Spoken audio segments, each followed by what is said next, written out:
কিন্তু এই মুহূর্তে আমি আসছি সেই গরুর কাছে যেখান থেকে আপনারা প্রতি হাটে গরু রাখেন। এই যে ভাই ভালো আছেন, আজকে মন ভালো আছে? হ্যালো, উনি খুব ব্যস্ত থাকে প্রত্যেক হাটে, অনেক গরু নিয়ে আসে, ওনার সাথে কথা বলা খুব কঠিন হয়ে যায়। অনেক কাস্টমার ওনার, আমার সাথে একটু কথা বলে বিদায় না চলে যাই। ভালো আছেন? আজকে কয়টা গরু নিয়েছেন টোটালে? আপনি ওই মাথা থেকে সঠিক বাজার দরটা দর্শকদের জানান।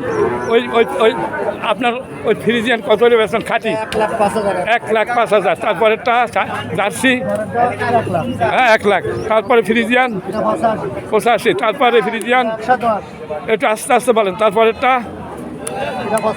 95। তারপরে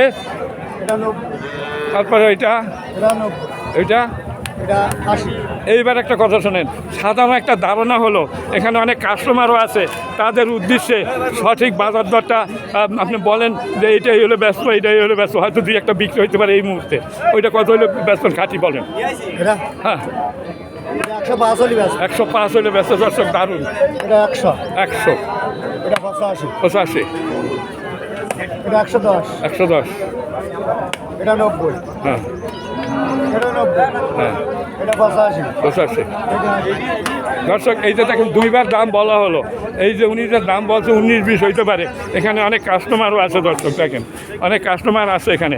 এই যে উনি দাম চাইছে, তবে লাখের নিচে একটাও বিক্রি হবে না, লাখের নিচে বিক্রি হবে একটাও এই বড়গুলো। বলেন ভাই। হ্যালো,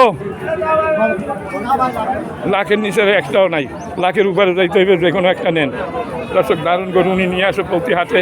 এই কোরবানির পরে একটু গরুর দাম একটু বাড়ছে, মানে আস্তে আস্তে আর একটু বাড়বে। তার কারণ এখন মানুষ যারা ফার্ম করে তারা ফার্মে গরু উঠাবে, এইসব গরু ফার্মে উঠাবার উপযোগী। দর্শক আগের চাইতে একটু দাম বৃদ্ধি পাইছে, এইসব গরু লাখের নিচে একটাও বিক্রি হবে না, লাখের উপরে যেতে হবে, এটাই বাস্তব কথা।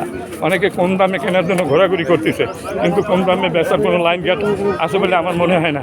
দর্শক এটা সুখনগরের গরুহাট, খুলনা জেলা, ডুমুরিয়া উপজেলা।